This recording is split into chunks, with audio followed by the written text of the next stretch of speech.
Bring some joy into my life. Karaoke time. Oh, it's Tech Talk Tuesday. It is not karaoke time. I'm Matt Ray, joined, let's just say as always, right, with my partner in crime, Neal Tardy. Thanks for joining us. Happy Tuesday. Because and apparently it's karaoke Tuesday. Karaoke Tuesday. We're going to be singing. Oh, good Lord. We will not do that because we don't want your ears to bleed. I had a lesson because they won't even let me in the door for lessons.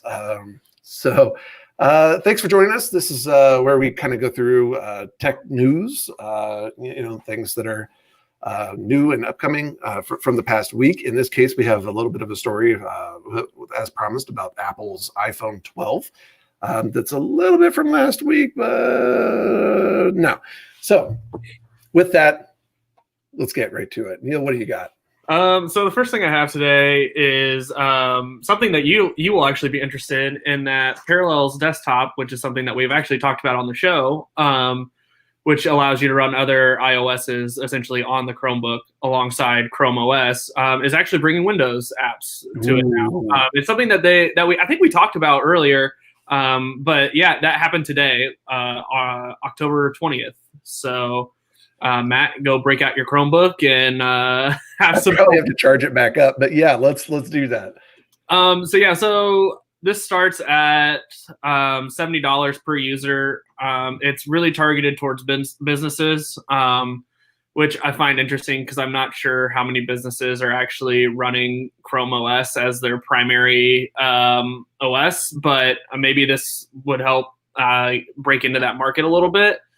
So it's not quite as integrated as like the Mac OS stuff yet, but it'll get there. Obviously, this is just the first pass at getting something in, start working on the integration, see how people like it, see what people want, things like that. So this is pretty cool. You'll be able to run multiple full Windows apps inside it. So if you don't know what Parallels Desktop actually is, it's a virtual machine, essentially, that's just prettied up for you so you don't have to worry about anything under the hood, really, which is really nice if you've ever dealt with virtual machines. They can be a little finicky. So this is pretty nice. I don't have a Chromebook, so I probably will not be looking into this. But, Matt, is this something that you're going to be looking into?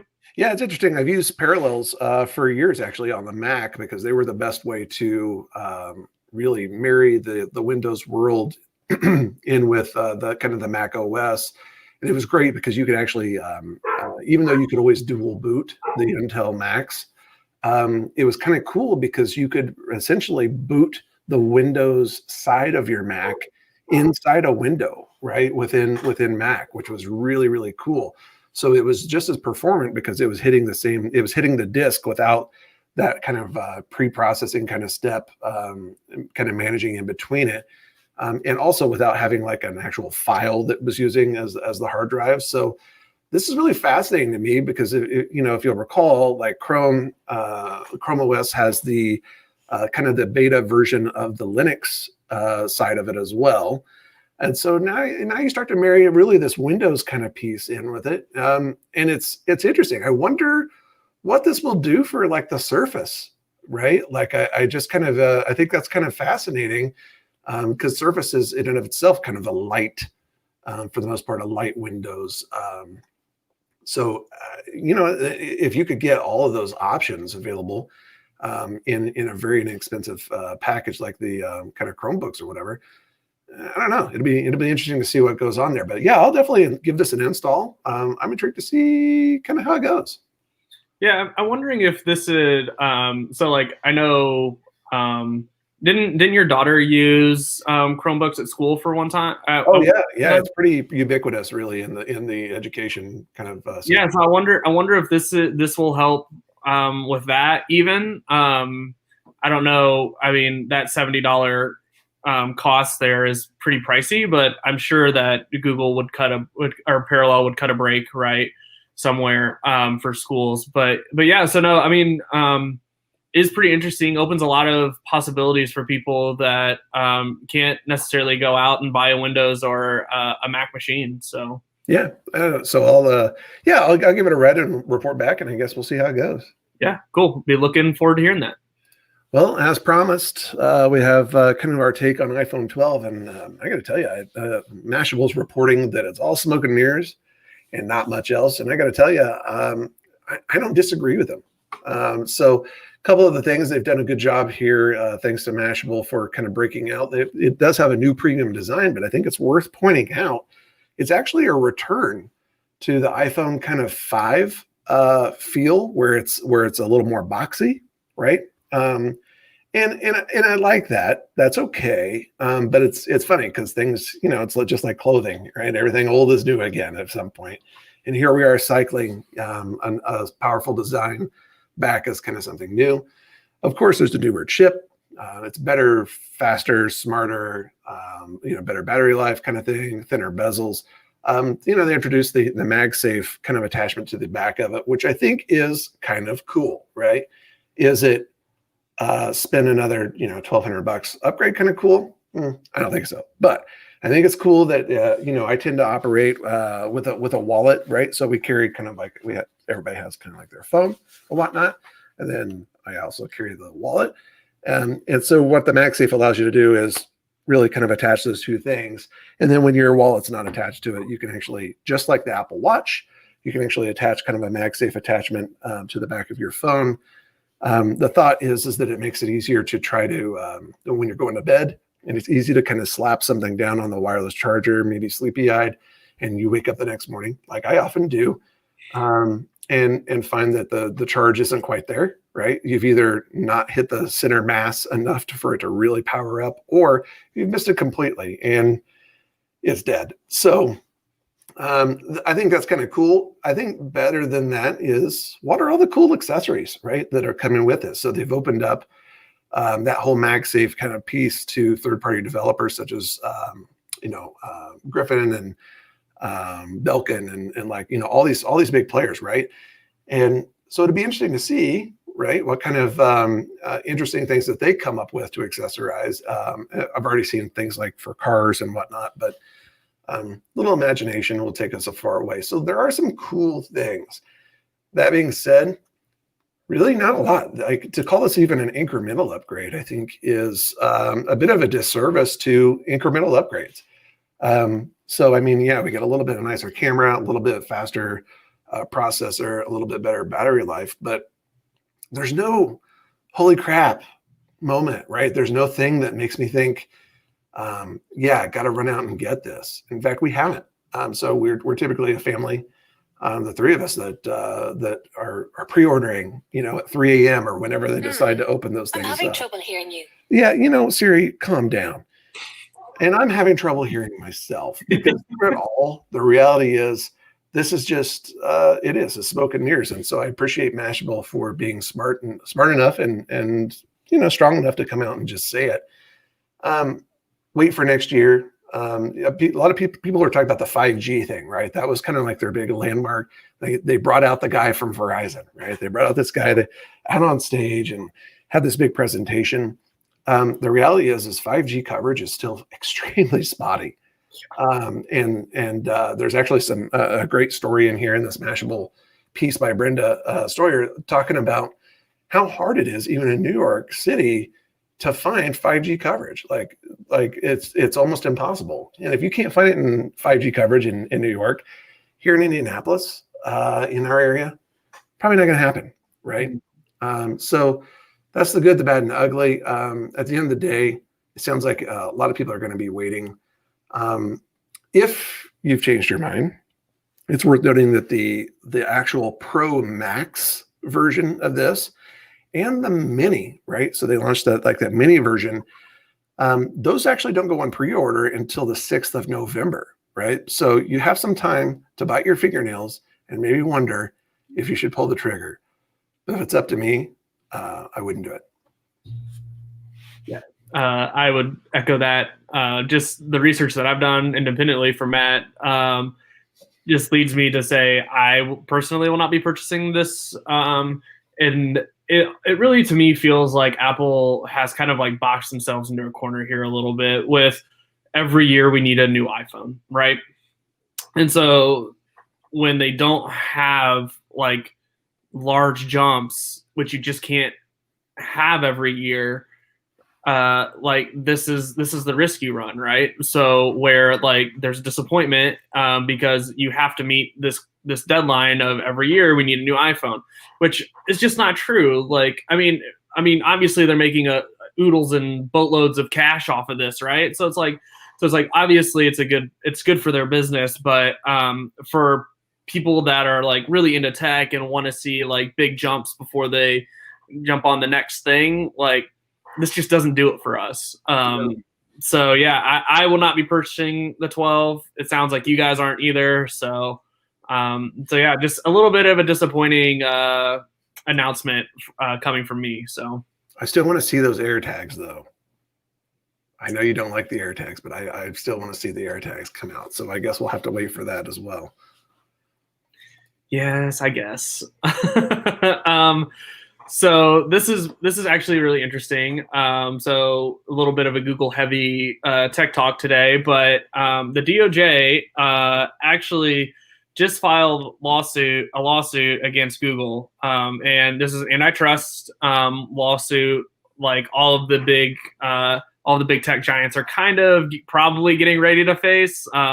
They've been questioned a lot recently, and this is kind of the first one that's been filed. So you may be asking, how can, like, you have a choice of the search engines that you want to use. So how is Google monopolizing the search engine market per se? That was my question. Yeah, and so that is not really their issue. That is not really the issue that the DOJ actually has. The federal government is alleging that Google has violated antitrust laws to act as the gatekeeper of the internet. So what they're saying by saying that is that the company is unlawfully blocking out competitors by reaching deals with phone makers such as Apple and Samsung to be the preset default search engine on devices. Which, okay, you make